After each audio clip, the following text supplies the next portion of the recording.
Service और goods दोनों के बिजनेस में क्या डिफरेंस है? जैसे मान लीजिए मैं आपको पढ़ा रहा हूँ तो ये एक सर्विस इंडस्ट्री है, लेकिन अगर मेरी बुक सेलिंग की शॉप होती तो मेरा वो गुड्स होता, ठीक है। तो दोनों के बिजनेस में क्या डिफरेंस है वो हम पढ़ते हैं। देखो सबसे पहले नेचर देखो क्या कहता है। Service can be an activity और a process, for example railway journey. Service जो है वो एक एक्टिविटी हो सकती है या एक प्रोसेस हो सकता है। जैसे मान लीजिए एक्टिविटी का मतलब टीचर आपको पढ़ा रहे हैं, वो क्या है, एक्टिविटी करेंगे और आपसे उस चीज का रेम्यूनरेशन लेंगे। प्रोसेस का मतलब क्या होता है, जैसे मान लीजिए डॉक्टर्स हैं, तो डॉक्टर्स आपने देखा होगा हॉस्पिटल में स्पेशलाइज्ड डॉक्टर्स होते हैं। जैसे मान लीजिए नेफ्रो के डॉक्टर, माइंड के डॉक्टर, लंग्स के डॉक्टर, हार्ट के डॉक्टर, तो वो तो एक प्रोसेसिंग का काम करते हैं। मान लीजिए किसी कोई प्रॉब्लम होती है तो सर्विस अपनी अपनी देके और फिर वो चले जाते हैं, तो प्रोसेसिंग की भी सर्विसेज होती हैं। गुड जो होती है वो फिजिकल ऑब्जेक्ट होती है, उसमें आपको कोई चीज पास ऑन करी जाएगी। फॉर एग्जांपल रेलवे टिकट, तो रेलवे में जर्नी जब आप कर रहे थे तो रेलवे क्या दे रही है, सर्विस, लेकिन रेलवे ने आपको गुड्स में क्या दिया, आपको टिकट दी। आजकल तो ई रिसिप्ट मिलती है, आजकल तो फिजिकल टिकट कोई लेता ही नहीं है, ऑनलाइन सब बुकिंग कराते हैं। तो गुड्स में रेलवे ने क्या दिया, आपको टिकट दी, राइट। तो गुड्स में जैसे मान लीजिए किसी ट्रेडर के पास जाते हो, गुड्स खरीदते हो, तो वो आपको क्या दे रहा है, गुड्स दे रहा है फिजिकल फॉर्म में। अच्छा, बेसिस की बात करो आप, बेसिस की बात करेंगे तो इंटेंजिबिलिटी में जरा देखो क्या कहता है। सर्विस जो है इंटेंजिबल है और गुड्स क्या है, टेंजिबल है। टेंजिबल का मतलब जिसको आप टच कर सकते हो, इंटेंजिबल का मतलब जिसको आप टच नहीं कर सकते।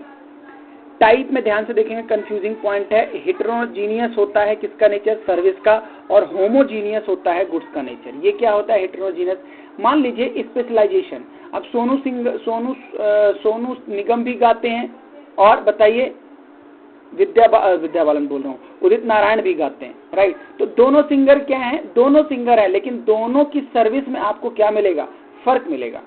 कोई क्लासिकल सिंगर में एक्सपर्ट है, कोई वेस्टर्न में एक्सपर्ट है, कोई इंग्लिश सॉन्ग में एक्सपर्ट है, कोई पंजाबी में। तो ये सर्विस का नेचर है। इसका नेचर कैसे होता है, हेटेरोजीनियस होती है। होमोजीनियस में क्या होता है, गुड्स में आपको बहुत ही कम वेरिएशन दिखाई देने को मिलेगा, उसमें आपको क्वालिटी मिलेगी। जैसे मान लीजिए क्वालिटी थोड़ा सा फर्क हो जाएगा, जैसे मान लीजिए आईफोन लेंगे और अगर एमआई का फोन लेंगे तो उसमें होमोजीनिटी होती है। तो उसमें जो है प्रोड्यूसर जो है कैसे खेलता है, गुड्स के वेरिएंट्स को कम ज्यादा करके आपको सप्लाई करता है। इनकंसिस्टेंसी पॉइंट देखिए, different customers having different demand. बिल्कुल। अब सर्विस क्या है, सर्विस जैसे मान लीजिए कोई किसी डॉक्टर से अपना ट्रीटमेंट कराता है, कोई गवर्नमेंट में कराता है, कोई प्राइवेट में कराता है, कोई अपने जो हाउस जो जैसे पर्सनल डॉक्टर बोलते हैं उनसे कराता है। तो ये क्या होता है, जो सर्विस होती है वो कैसे कंज्यूम करी जाती है, डिफरेंट डिमांड के बेसिस पे। और जो गुड्स है वो कैसे है, different customer getting standardised demand fulfilled. अब जैसे मान लीजिए एक प्रोडक्ट बन गया, वो प्रोडक्ट कैसे बना, पहले ही मार्केट में सर्वे करके बना। अब जिसको लेना है वो मार्केट में आ जाए और गुड्स की डिमांड कर दे। तो ये क्या है, स्टैंडर्डाइज गुड्स पहले ही बन चुकी है, अब आपको उसको सिर्फ सेल करना रह गया। Inseparability, service are produced and consume simultaneously. मतलब सर्विस को आप क्या करोगे, प्रोड्यूस करोगे पहले और फिर उसको कंज्यूम करोगे, राइट। और यहाँ पे क्या लिखा है, there is a time gap between किसका, production and consumption of goods. समझ गए, गुड्स को आपको टाइम देना पड़ेगा। गुड्स पहले प्रोड्यूस होंगी, फिर होलसेलर के पास आएंगी, फिर रिटेलर के पास आएंगी और फिर आपके पास आएंगी आपके कंजम्पशन के लिए। सर्विस में क्या है, सर्विस में आप ऑर्डर के साथ कंज्यूम कर सकते हो। नाई के पास जाओगे, उसकी सीट पे बैठ जाओगे, आपके बाल काट देगा। टीचर के पास जाओगे, कोचिंग में जाओगे, अपनी सीट पे बैठोगे, पढ़ाना शुरू कर देगा। यानी उसको तुरंत उसको सर्विस को लिया जा सकता है। गुड्स के लिए यू हैव टू वेट। वो बात अलग है, अब आप सोचोगे हम तो मोबाइल की शॉप पर जाते तुरंत दे देता है। मेरे कहने का मतलब मोबाइल प्रोड्यूस हुआ है, बना है, तब आपके घर तक आया। इन्वेंट्री देखो, सर्विस की कोई इन्वेंट्री नहीं होती, कोई उसके पास स्टॉक नहीं रखना पड़ता है। गुड्स इंडस्ट्री को जो ट्रेडर्स हैं उनको अपनी इन्वेंट्री का स्टॉक मेंटेन करके रखना पड़ता है। इन्वॉल्वमेंट देखो, involvement of customer at the time of service delivery is essential. क्या लिखा हुआ है, इन्वॉल्वमेंट ऑफ कस्टमर। अगर आप सर्विस लेने गए हो तो सामने कस्टमर का होना जरूरी है। बताइए, एक जो बार्बर है वो बाल कैसे काटेगा, आपका होना जरूरी है ना। यानी सर्विस लेने के लिए सर्विस लेने वाले का सामने प्रेजेंट होना कंपलसरी है। गुड्स के लिए क्या है, आपको मोबाइल चाहिए, अपने मम्मी पापा को भेज के, अपने भैया भाभी को भेज के अपना गुड्स आप ले सकते हो, वहाँ पे सामने कस्टमर का होना जरूरी नहीं। तो this is the difference between goods and service, right. Insurance service में हम लोग देखेंगे principal of insurance, very very important topic.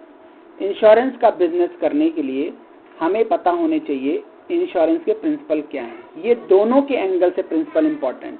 किस किस के एंगल से, अगर आप कस्टमर हो तो भी, और अगर आप बिजनेसमैन हो तो भी आपको क्या पता होना चाहिए, प्रिंसिपल्स ऑफ इंश्योरेंस। ध्यान से पढ़ना, ये आपके एग्जाम में 100% क्वेश्चन, इंश्योरेंस का अगर क्वेश्चन आता है तो प्रिंसिपल ही आता है, क्योंकि और कोई क्वेश्चन नहीं बनता।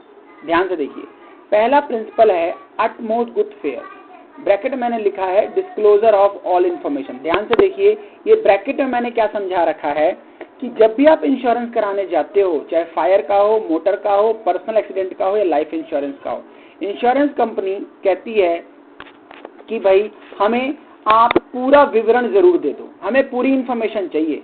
जैसे मान लीजिए एक डॉक्टर के पास आप जाते हो तो डॉक्टर आपसे पूछता है सिर दर्द है, बदन दर्द है, प्रॉब्लम है, नींद आती है, नहीं आती। अब आप खुद सोचो, डॉक्टर आपको मेडिसिन लिखने वाला है, लेकिन आप उससे सिम्टम्स छुपा रहे हो, आप उससे फैक्ट छुपा रहे हो। ऐसी इंश्योरेंस कंपनी चाहती है कि जब आप हमसे इंश्योरेंस कराने आए तो प्लीज हमें इंफॉर्मेशन पूरी डिस्क्लोज करें। अगर इंफॉर्मेशन डिस्क्लोज आप नहीं करते और करके दिन कोई प्रॉब्लम होती है और इंश्योरेंस कंपनी को पता चल गया कि that was the reason you have not disclose the fact, तो insurance company has a right to not to pay the claim. समझ गए आप? तो ये है very important principle, utmost good faith.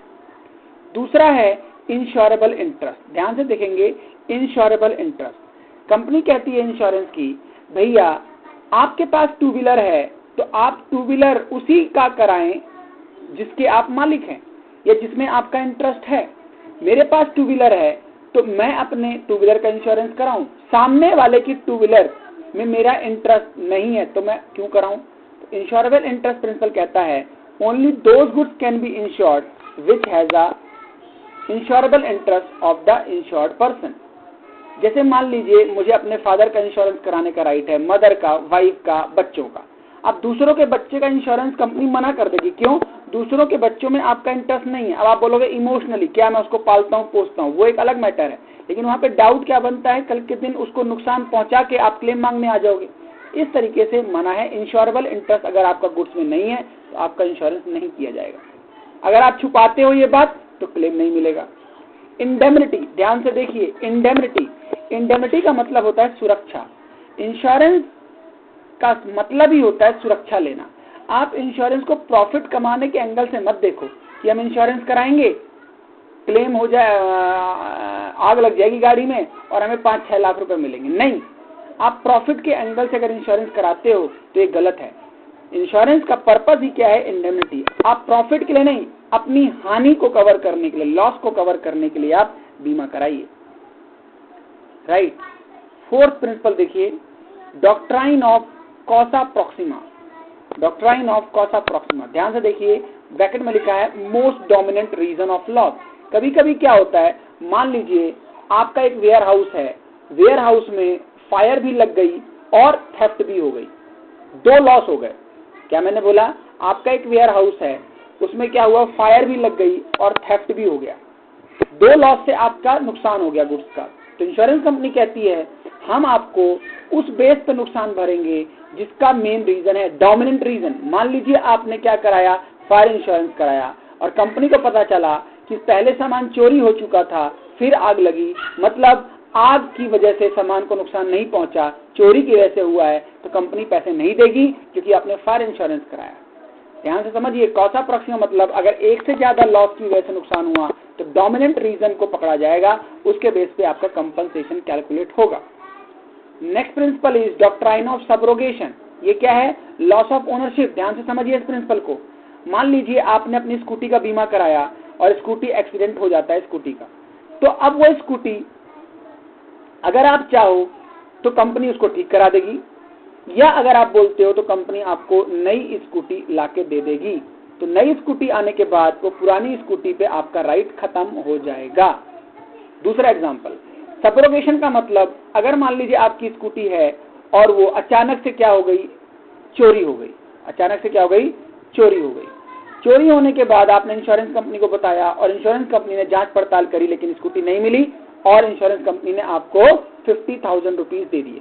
50,000 rupees देने के बाद अगर वो स्कूटी मिल गई तो वो किसकी हो जाएगी, इंश्योरेंस कंपनी की। आप उस पर अपना दावा नहीं ठोकेंगे आप, राइट। Next, contribution.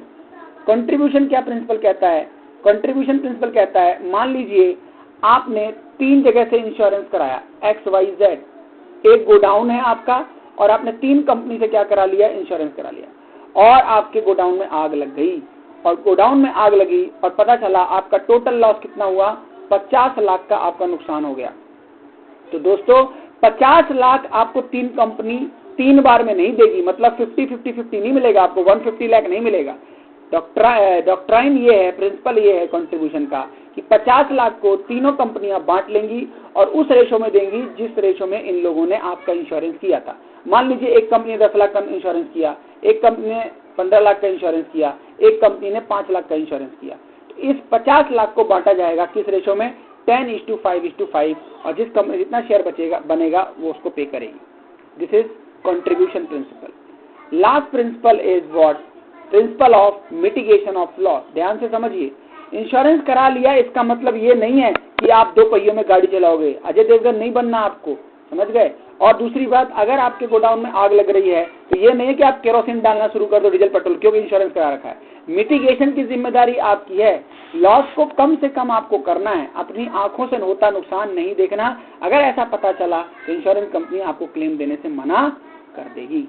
तो these are the very very important of principle of insurance.